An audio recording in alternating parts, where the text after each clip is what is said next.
Hey guys, Sai here with Gamegaming, and today I'm going to bring you a little review for the game Gauntlet. This game is a 4-player co-op dungeon crawler game. It costs $19.99 at Steam, for now at least. And I have never played Gauntlet before, so this is kind of a blind review. I don't know how it compares to the previous games in the series, but I'm just gonna, take it as it is. So I'm gonna go through this pretty quickly.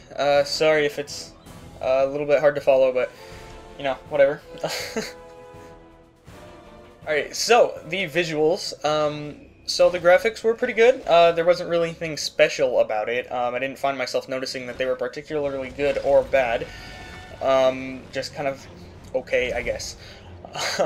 Okay, so there's 3 areas that you can go to in the game. A crypt, a cave, and a like volcano thing, I guess, lava. Yeah. So that was a pretty good variety. And like as soon as you were starting to get bored of the area you were in, it would move you on to the next one. So you really didn't get too tired of each area. The UI was simple and clean, I guess, but sometimes it would get in your way, especially the large block at the bottom of the screen, showing the health bars and cooldowns and everything. It would kind of get in the way if you were trying to fight at the bottom of the screen or something, so that was a little bit of an issue. The camera could also be a pain. It didn't really move along with the characters so well, and because all of the characters were on the screen at the same time, it could be an issue if 2 players were trying to go in 2 opposite directions.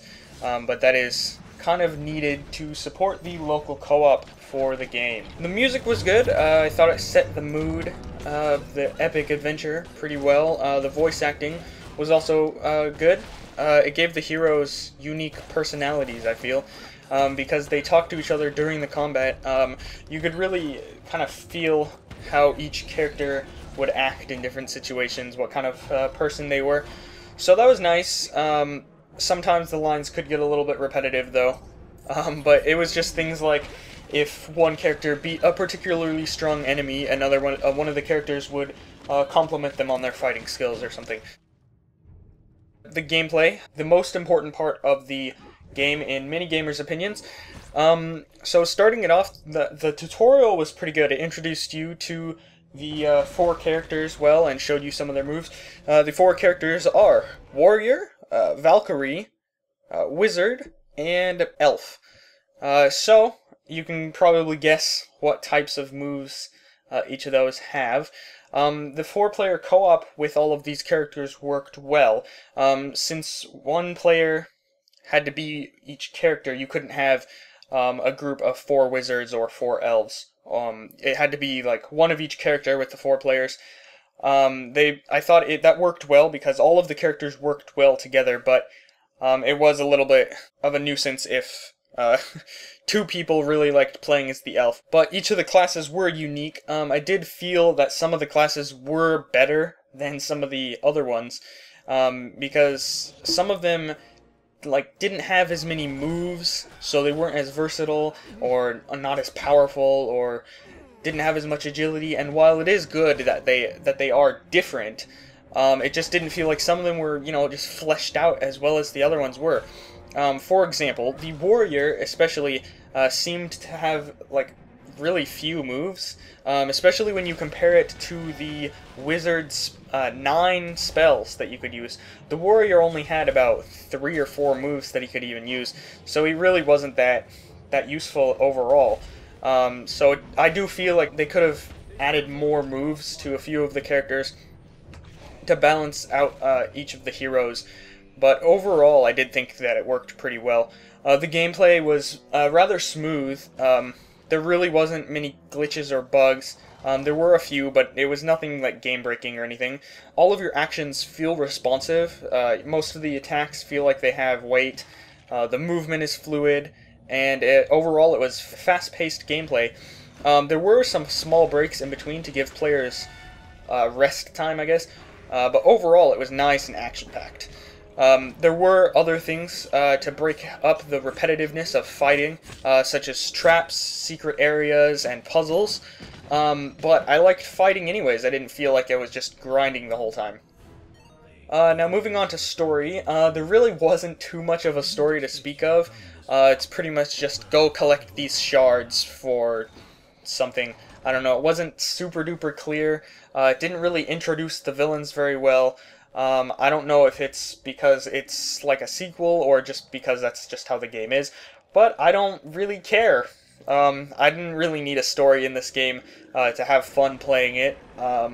It was more the co-op that I was enjoying in it. Now for longevity of the game, there's only 12 chapters. Now each chapter, excluding the 3 boss battles, so 9 of the chapters have 3 floors each, or 3 levels pretty much each. But all of this only took about 4 to 5 hours to beat on normal difficulty. But you can increase the difficulty or change what class you're playing as to increase replayability. One thing that I thought was nice was that the achievements actually grant you bonuses. So say you kill 8,000 enemies with fire spells, then now your fire spells have a shorter cooldown or something like this.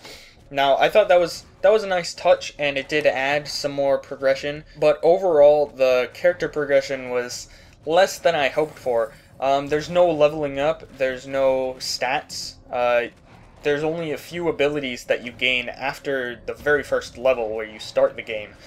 I do think it would have been nicer if there was some more progression that you could get. The longer you played, the stronger you got, even more so than it is, adding some more like RPG elements into it. There also really wasn't too much customization. There was relics, where you can buy these relics, which give you special abilities that you can use when you have a potion. This adds progression and customization, I suppose, but the potions were rather rare, so you can only use your relic a few times per chapter, and there really wasn't too many relics to choose from. They were rather useful, but it just really didn't bring too much customization to it. Now for character aesthetic customization, there was some armors, but from what I could see, they also were just purely cosmetic, and there really wasn't a very large selection of them. There was only like 2 sets per character of armor, so really not too much you can do to change how your character looks. They may add DLC later on to increase the amount of levels that there are in the game to further increase the playtime, and I honestly hope they do. But for $19.99, the amount of levels that they have in the game already is fair, I think. I can't really ask too much for that price. Overall, I give Gauntlet a 8 out of 10. It has acceptable audio and visuals, smooth, fast-paced, and fun gameplay, but there really wasn't too much progression or customization, and the game only lasted a few hours, on normal difficulty at least. So, that's what I thought of the game. I thought it was rather good. Don't forget to like, comment, and subscribe, and I'll see you later.